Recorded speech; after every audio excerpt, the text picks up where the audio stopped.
हाँ जी, हेडिंग डाल लीजिए। चैप्टर का नाम है admission of a new partner. Admission of a new partner लिखो बेटा। It is a reconstitution of firm. It is a reconstitution of firm. क्या है ये? रिकॉन्स्टिट्यूशन ऑफ फर्म है। It is a reconstitution of firm where old agreement comes into the end। old agreement comes into the end, पुराना agreement खत्म हो जाएगा। and new agreement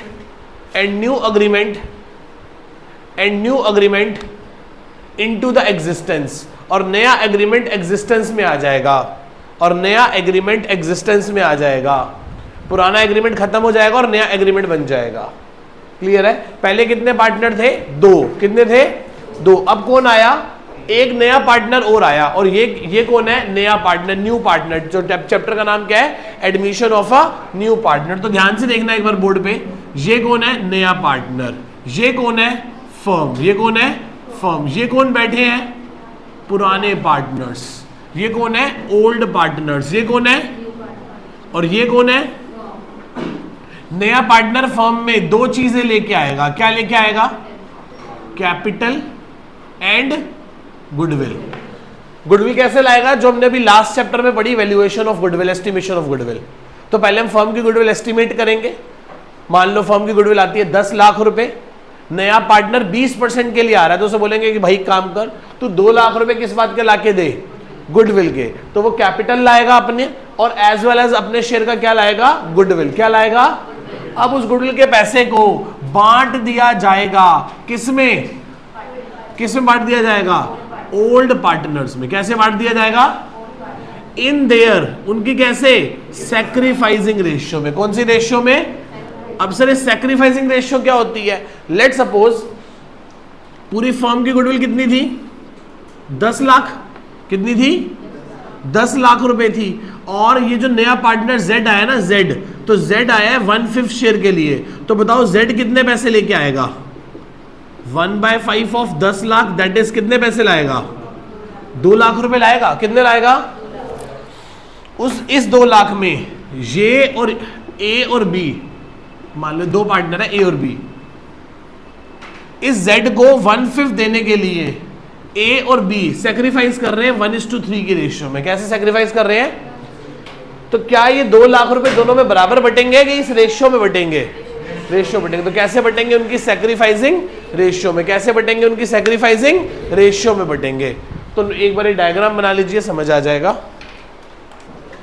लिखो बेटा, न्यू पार्टनर ब्रिंग, आगे लिखो, न्यू पार्टनर ब्रिंग, नया पार्टनर लेके आएगा। New partner bring his share of capital, new partner bring his share of capital, क्या लेके आएगा नया partner?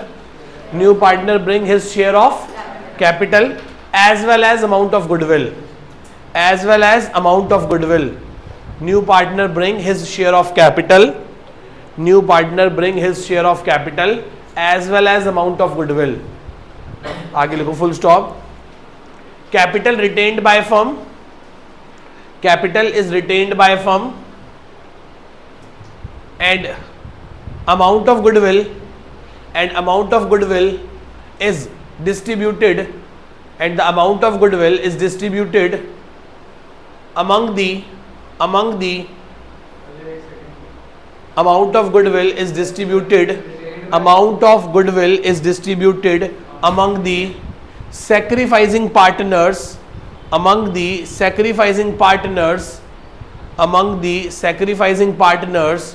in their sacrificing ratio।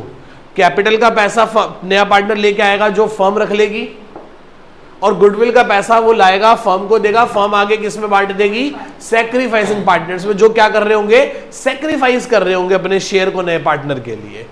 हाँ या ना? इतनी बात क्लियर है सबको? नेक्स्ट आगे लिखो, topics to be covered in this chapter,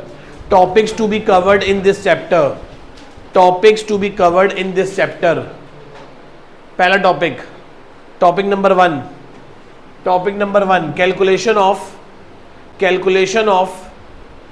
calculation of new profit sharing ratio,